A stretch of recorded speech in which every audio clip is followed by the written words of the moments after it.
Hey everyone, hope you're having a good evening. As it looks like we can't fit any more people on the stream, I guess we'll get started. So today's talk is going to be getting started with Windows malware development. My name's Rad, and let's talk a bit about who am I. So I'm a senior security engineer for work, but outside of work and a bit at work, I'm a passionate malware developer. I love all things malware related. And I just love writing like different proof of concepts and various malware for Windows. And Windows has just kind of become my hobby and my passion. Along with that, I'm a Black Mass Volume 1 contributor, which is a small little book that VX Underground released a couple months ago. It's got some other great articles by some really cool people. I highly recommend checking that out and staying in tune for the second volume, which is coming out soon. So, what are the motivations for this talks? A lot of people, when I made this Discord server, were messaging me. They were asking me, where do I get started? And so I didn't. I started a while ago, and if I had a resource or a list of things that I could have had when I got started, this is just kind of what I would have wanted. I didn't want to make this a too technical talk. I wanted this to be a high level overview where you could potentially provide a path for you to teach yourself. And there's a proverb I quite like. It's called as you can read it on the screen. If you give a man a fish, you feed him for a day. If you teach a man to fish, you feed him for a lifetime. So my intentions of this talk are perhaps to provide the bases or like the starting grounds for you to quickly progress your malware development career or your experience. And to do this, I provide a high-level overview and a mental model which I have found useful when approaching new problems and situations. So let's get to it. Let's get right into it. The first step I think is that's most important for learning malware development is learning to program. As we all know, malware is just malicious software. It's in the name, malware, malicious software, and to have good malware, to be a good malware author, you've got to be a good software author. And often or not, on engagements, we want our malware to blend in as legitimate software. What easier way to do that than using the same languages that are used for legitimate software? There are very many various programming languages, and there are different use cases for each. I'm not one to argue about which programming language is better than the other. I think the most important thing to do is identify your goal and pick the most suitable language to achieve that goal. And when it comes to programming languages, as far as it goes for the implant, there are a number of languages, of course. On Windows, there are like four main languages, which I typically see malware written in. Of course, there are other more niche languages such as NIM and whatnot. But I think as far as getting starting goes, I think C is the most important language to learn. A book that I would personally recommend is this has taught me countless things, and I typically see myself going back to this book to reread chapters I find important. Was C, a software engineer's approach, a software engineering approach. And I think it's important to, if you already learned a language, that's fine. But if you don't know C yet, I think to be successful in malware development on Windows, knowing C is critical. It's like you just need to know it. Of course, I'm not saying C is better than another language. I'm not saying C is better than Rust or whatnot. But I think it's critical to understand the fundamentals with C. Once you've learned C, it's good to learn other languages, like potentially you can go learn C++ or Golang or Rust. As far as resources go for them, Effective Modern C++ by Scott Myers has been a great book. It's a book that a friend recommended to me, and it's taken me far, and I've really enjoyed it. When I learned Golang, I felt that was a language I could learn better through examples, and Go by Examples, I think it's a free website, and you can check all the examples there. And as far as Rust goes, the Rust community has published endless amounts of resources for learning. The Rust programming language is one that I used and I found invaluable. And I thought that was good. And as far as writing your backend goes, pretty much anything works. Use whatever you're most comfortable in, or whatever you think is good. There are many C2 backends, or well, command and control backends written in a number of languages. So you've got Golang, Rust, C++, Python. Typically, I'd like to write mine in Python or Rust, as that's what I prefer. But I think fundamentally, language wars are pointless. The people who typically are arguing about what language is better than other don't have enough time to write in those languages. So I just use what works, and the languages I provide are just examples. You can pick what you want to do. So I didn't include, for example, C Sharp. C Sharp is a very popular language for writing malware, and you've got a lot of malware written in C Sharp. And fundamentally, your goal at the end of this talk, and when you go beyond, your final goal, well, would be to be comfortable with reading and writing multiple languages, as when you don't want to be limited by your knowledge of knowing, for example, two languages in relation to the implants that you can write. You want to be able to pick up languages quickly. For example, if you want to write a browser extension, just because you know C, that shouldn't limit you from writing the browser extension. You should try be able to pick up the relevant languages pretty quickly. Once you know how to program, I think it's only natural to start developing a basic understanding of assembly. There's a great book that I've read and I've seen referenced in. It's typically a book that you'll see in university. It's not exactly for Windows, it's more for Linux, and there's various things you don't really need to know that are related to Windows, but I think it's a good book to have nevertheless. It's called Computer Systems, A Programmer's Perspective. They've got some nice assembly challenges in the book and whatnot. And another OST2 have released a great course. I cannot recommend it enough. Arch 1001. It's got a bunch of cool tutorials and games within the course that really just help build your understanding. Zeno, the guy who gave the course, he's got some really funny jokes, and I think that's like probably my best number one resource to go learn assembly and basic system internals. Once you've gone through that course and once you've learned C, being able to put your code into, for example, Compiler Explorer and see what the associated function looks like in assembly is invaluable. And you may be asking, why would you even learn assembly? So for an example use case is in the Havoc framework by Spider, as I'm sure many of you are aware, he uses it for indirect syscalls, which is probably something you're unaware of, but it's an evasion technique to avoid userland hooks and call stack spoofing. And for the primary content of these use cases, he uses assembly. And once you've got a basic understanding of assembly, I think it's quite important to get used to with debugging with WinDebug or x64 debugger. Again, OST2 has another resource for another course for learning how to use WinDebug. I highly recommend checking it out. There's I think they've got fundamentally, I think you should just go check out OST2. It's a great resource. It's a great place, and it's amazing. And so your goals after you learn assembly, your high level goals would be comfortable with reading both Intel and AT&T syntax instructions. And the second goal would be comfortable with debugging code with and without symbols or the source code.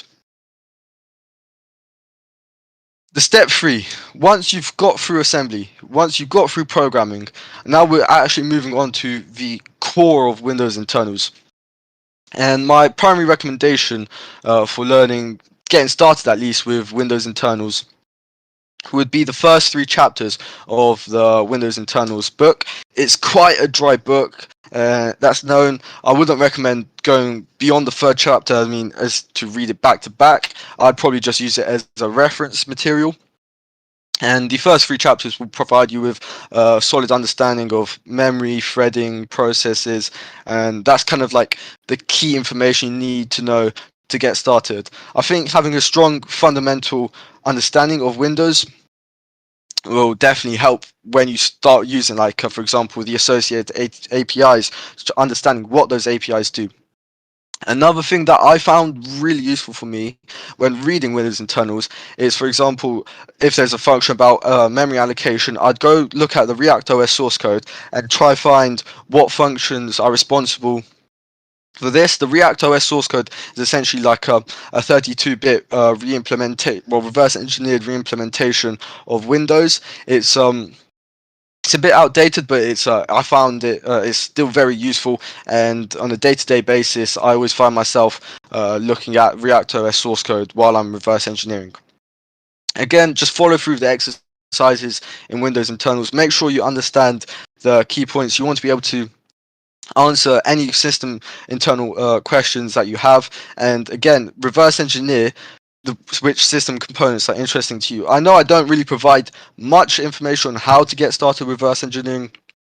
I just say get whichever associated DLL you're interested in, put in Ghidra, make sure the symbols are loaded, and just look at the pseudocode, and just you'll have fun. You'll be able to get it. Just make sure you're able to teach yourself how you want to answer specific questions. So the kind of goal that you're looking to achieve here is being able to understand how to answer Windows internal specific questions. So if you have a question like how does X do Y, you want to be able to know where to look and how to actually answer your question. And that's helped me several times when creating, for example, an evasive proof of concept, and I don't understand why this is doing that. Or if I see reverse engineering an implant and I see it doing something interesting, being able to understand why it's doing that something interesting and being able to know where to look to answer that question is critical. So, for example, this was a function I was looking for. I wanted to understand what this function was actually doing it. So the two ways I could have approached that was either reverse engineering the associated DLL that this function is implemented in, or just looking up against React OS and looking at the source code, which is not exactly the same, but it's similar enough where I have a good understanding of what's going on. The fourth step, which has been incredibly useful for me, is read leaked malware source code. So there's plenty of times you'll see disgruntled employees of, for example, Conti or whatnot, or you'll see those source codes being posted on the internet, and you want to be able to look at that source code, start at the entry point, and be able to answer some specific questions like what is being performed and why is it being performed, and you want to go through the source code and slowly understand. What's invaluable about these leaked source codes is that these were used on real engagements against real companies, which I don't endorse. However, being able to learn why they're doing this is invaluable because they really have typically one goal, which is financial gain. So their code typically does work. So it's good to look at a working example. And when you look through this code, you want to see, if you identify the usage of functions, you want to see, is there another way to perform the same behavior of these functions? And one way to do this would be to see if it's a high level function, for example, something implemented in kernel 32. Does that call down into something implemented in NTDLL? Is there another way to call the same function being used? Haven't seen an API used before? No worries. I'm always in the same boat. When that happens, I typically just search. I use this Google Doc to just identify references to this function on the Microsoft website.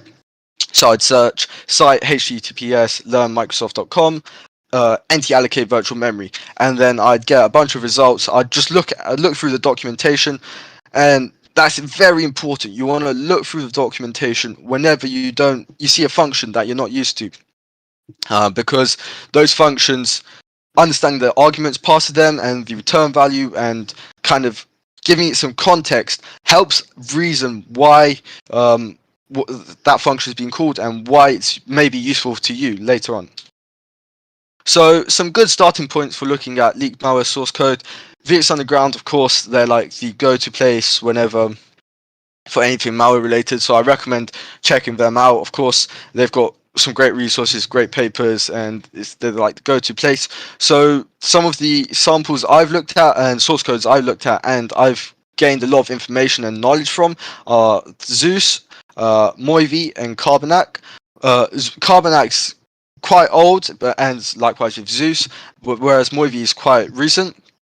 They all achieve similar or kind of similar but different things, and being able to read through these source codes, they're massive, they're very big projects, but being able to read through them and understand what's going on and why they're doing these certain behaviors is great.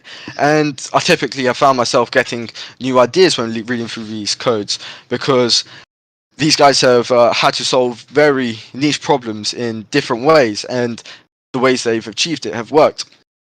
The source code, I mean, when you download these repositories, sometimes they may have documentation in it. It will typically be in Russian because a lot of these developers are from Russia. I just chuck into Google Translate just to understand the comments, and that actually gives a lot of context.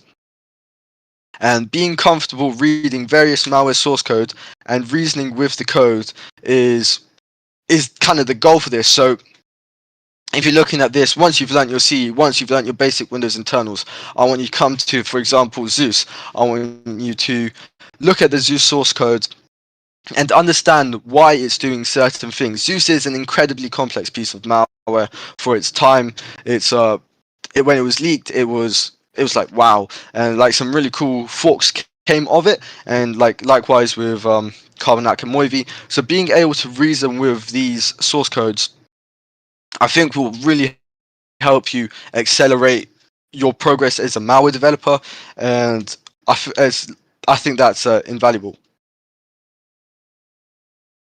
Resources, as I said before, VX Underground is amazing. Like I learned an incredible amount from VX Underground, and kind of the way that I'd approach it is I'd look through their Windows HTML index. I'd find a paper that that looked interesting to me, so as such I had the motivation. I'd then if it had a paper associated with it, I'd read through the paper. I'd Google whichever words I didn't understand. Slowly by slowly, I'd make my way through the paper, understanding why and what is going on. I'd understand and identify the goal of any associated code with that project. And then if there was code, I'd try compile and debug it and see if there are other ways I can achieve the same goal for with different code, with different APIs. And some other great blog posts. So Modex, he's got an amazing number of amazing blog posts, and you should check out his GitHub repository. They're top notch. Likewise with x86 Matthew, his blog posts are amazing. His source code is really clean. It's easy to understand. I recommend checking out his code. Some other malware blog posts are Preempt. I think the guys who are behind that, there's some really friendly guys. If you've got any questions, just send them a message. I'm sure they'll be happy to answer. And as far as GitHub repositories go, I think they're two really important and well-written and well-documented repositories. So you've got Stephen Fewer's reflective DLL injection. That's the first one. And secondly, Rapid7's Meterpreter source code. I think if you have like Meterpreter's almost done it all. Like they've got extensive documentation. Their code base is massive, and it's you can just get endless ideas just from reading the source code. It's really well architectured and engineered. On the other hand, a resource which I have found useful in understanding how blue teams and reverse engineers approach malware is by watching OA Labs' stream. He's a great reverse engineer, and he streams quite often. I recommend watching his streams, watching his stream, which is on Twitch, joining his Discord perhaps, and watching his videos on YouTube, which he reverse engineers, for example, ransomware samples and whatnot. A mental model which I have found invaluable for me is understanding that the map is not the territory. And while maps represent reality, well, okay, I must have made a typo on my first line there. Maps don't actually often represent reality. So just because a map says something, it doesn't mean that's actually the case. So well, MSDN represents reality. What is real is often different. Yeah, don't blindly trust what's on the map. Don't blindly trust the documentation. For example, MSDN misses out a lot of stuff for example, that's undocumented. So the territory is beyond the map. So I insist and implore you to go explore the territory, and you'll realize that there are things beyond it. And actually look what's happening and trust but verify yourself to make sure what you're reading is actually true. Of course, you may not have all that time, and there are times where you just have to just take it with a pinch of salt. But don't blatantly trust documentation, because documentation many times can be wrong. Um, One of the most important things to do is ask better questions.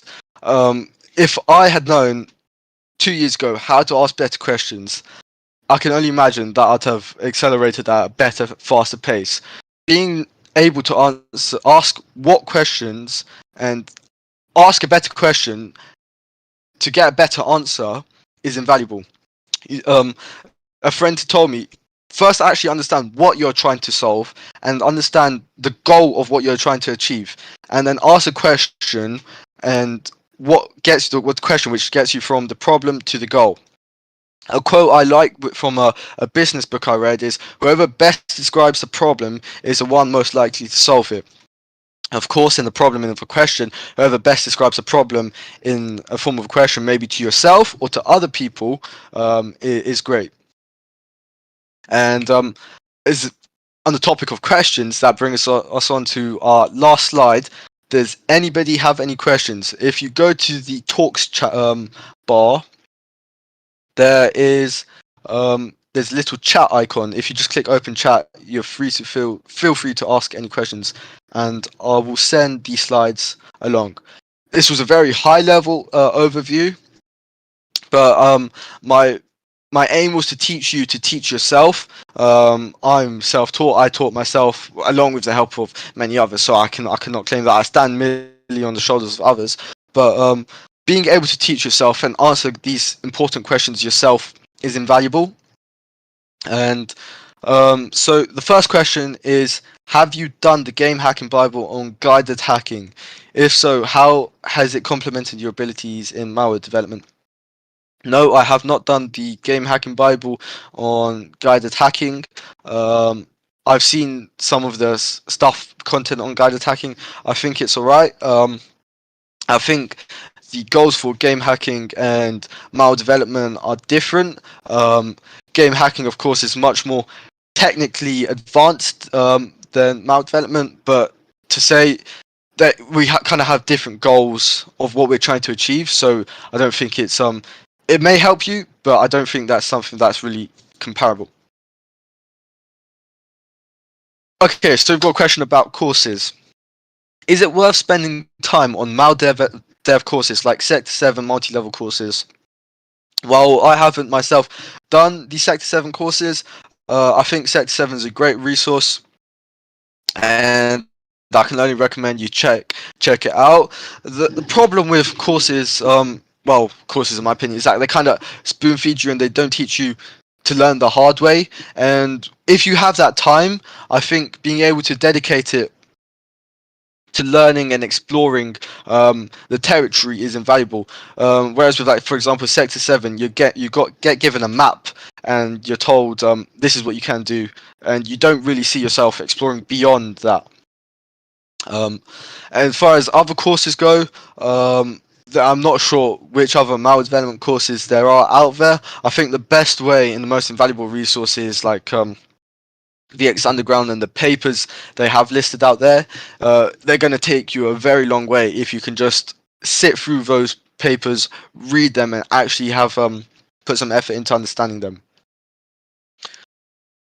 So next we have, how important would you say is having the blue team perspective for writing malware?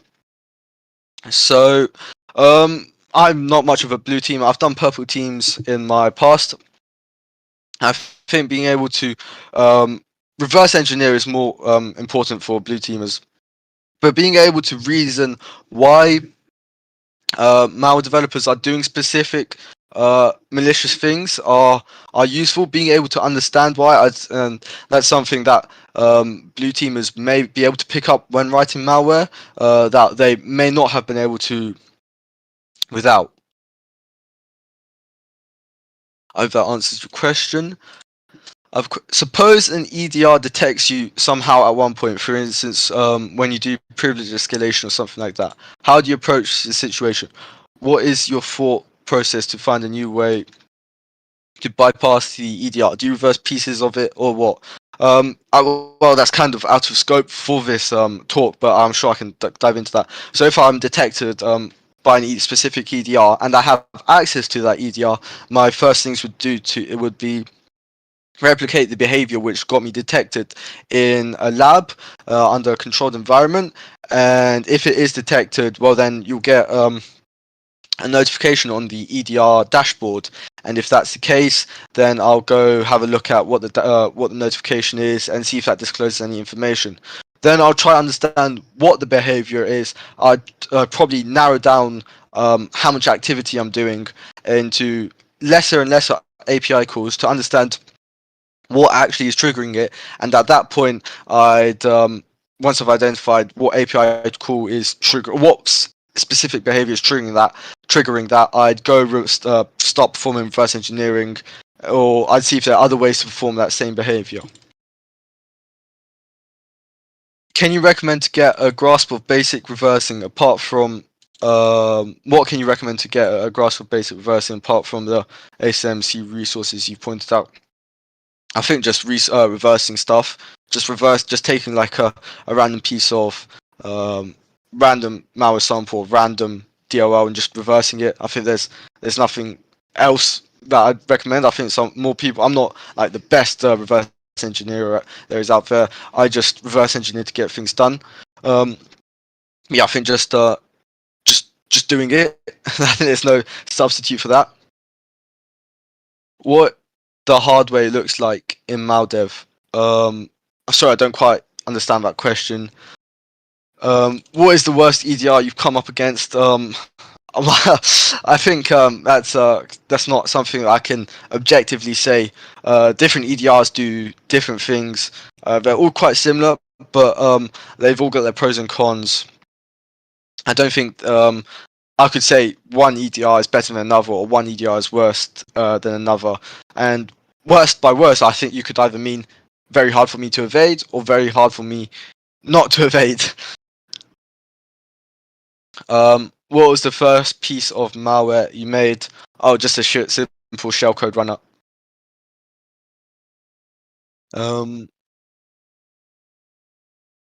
Are there any other questions?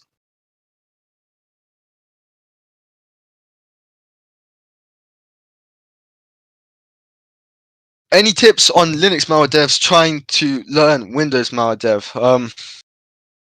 Well, this probably isn't my area of expertise, but I can try to answer it for sure. So Linux definitely has some things that are similar, but again, it has some things that are very different. So different formats, different structures, different way the whole the system architecture is completely different. So I think just skipping ahead to understanding like the Windows internals, so just reading through the first 3 chapters of Windows internals to kind of grasp the system architecture of Windows will probably help you see the similarities and differences between Linux and Windows, and that's probably where I'd start. Hopefully, I'll probably be able to put a better answer for you after this talk. And I think that's something I could try. What was jail like? Fortunately, I haven't gone to jail yet because I haven't committed any criminal offences. What has been the most exciting moment in your career so far? I don't believe that that's relevant to this talk, but for sure, I'm happy to go into that. So, I had a phishing engagement where I got a number of callbacks from a malware I crafted, and I thought that was pretty fun. What resources would you recommend for learning code virtualization obfuscation? Sure. So there's a book called Surreptitious Software by Christian Kohlberg, and one second, I'll just type it. Tigris uh, .wtf. I recommend just checking out that website and looking at the content on that website. Um, will there be any more cool talks like these or low-level ones? I'd like to, as again, this talk was quite high level. I was looking to set the stage and just kind of introduce it. I think yeah, we're gonna try to have more talks. If anybody does want to do a talk, just send me a DM with your talk title, your abstract, and when you think you'd be ready. Um, I think it's nice to have low-level talks, and there's some people who'd like to do low-level talks that I'd love to have on. So I think that low-level talks always take priority, but it's always good to have high-level talks, and I'm happy to host any talks related to malware. How do you build an EDR lab? Sure. So this is definitely something for another time. But for example, MDE and Elastic both offer quite easy ways to get subscribed. Um, you can use either of those. The way I'd recommend it is just having two VMs, one online, one offline, both with the EDR installed. You run your, depending on how you want to approach it, you can run your malware sample on the offline machine. If it does get detected, where you can just revert it back to a previous instance before by taking a snapshot, as to avoid uploading it to the cloud. And then every now and then allowing the VM to be accessible to the internet to update itself to get new detections, and that's typically the way I'd approach it. It depends what you're trying to test against that EDR. For example, if you're looking to test lateral movement techniques, you need to build more than just more than just a single machine. Is it possible to get a totally remote job after learning malware dev? Potentially, there are legal jobs, and I know there are jobs out there for malware dev, but it's not typically just malware development. You may be doing consultancy and red teaming as well. Do I write malware as part of my job? Um, Partly, it's not kind of my main focus. My previous job, I did do a lot of that, and that was really fun. Yeah, Tigris is for Linux. You can just because the concept of virtualization can be um, translated from Linux to Windows quite easily, just because the concepts still remain the same. They aren't really that different between operating systems as far as virtualization goes.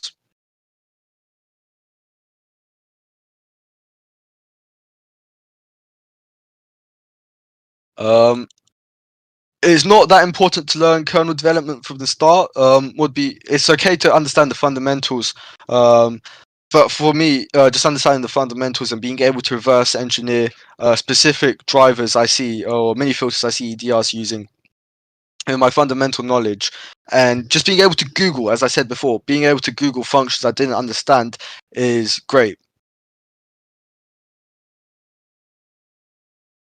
And we can see junior pen tester heckling me. Um, how long did it take for you to become comfortable with mal development after learning programming to a certain level? I couldn't really put a time on it. I think once I understood C, it was almost a seamless transition. Like my memories are just one another with each other. Once I understood C, I felt like I could do anything. I felt like I conquered the world. It's seamless, exactly. Once, yeah. So I think once you understand C, and once you can actually you understand the fundamentals. So the first couple points I made, I think it will help you progress quickly. And once you start reading through malware source codes, that was a great thing for me as well. Reading through the malware source code helped me understand actual real world implementations, and they helped me. For example, I would build um, agents based off the source code I read, and for example, like Moivy or Carbonac, and I'll just build like tiny, smaller agents with like source code pulled from that, and I just play around with it in the lab. I understand what it's doing, and just doing that, repeating that process, and just there's no substitute for hard work and time. So being able to put those hours in, being able to actually understand what's going on, that's invaluable. So yeah, does anyone else have any other questions?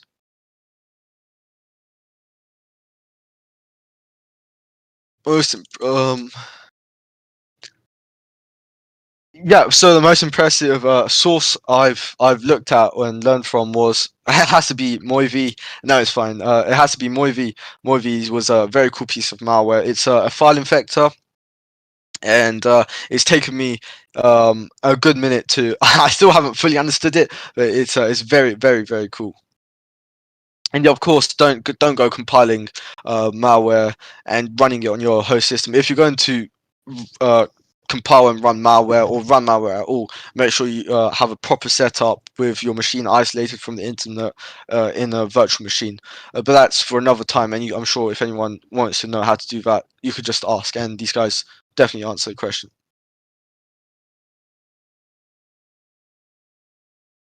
What IDE do I use? So I don't have a preference to any one particular IDE. I use what's best for the language and for the job. At the moment, I'm using VS Code. Before, I've used Visual Studio, and I think it's a waste of time to argue about IDEs. I think, for example, I can't actually remember what other people IDEs other people use, but my favorite reverse engineering tool has to be IDA. I'm pressing F5 and just looking at like Windows components is just such a blissful experience. It's nothing like nothing like it in IDA. And on that note, I think if no one else has any questions, I think can we call it a day? Yes, this talk will be recorded. I'll post the slides as soon as I disconnect from the call. And yeah, thank you everyone for coming. I'm happy to have set the stage for talks here. If anyone would like to do a talk on any low-level malware-related topics, be sure to just send me a message. If you've got any questions regarding this talk that you aren't able to ask now that you can't think about later, just send me a message. I'll be happy to answer. And yeah, I'm happy for you guys coming along, and thank you for your time.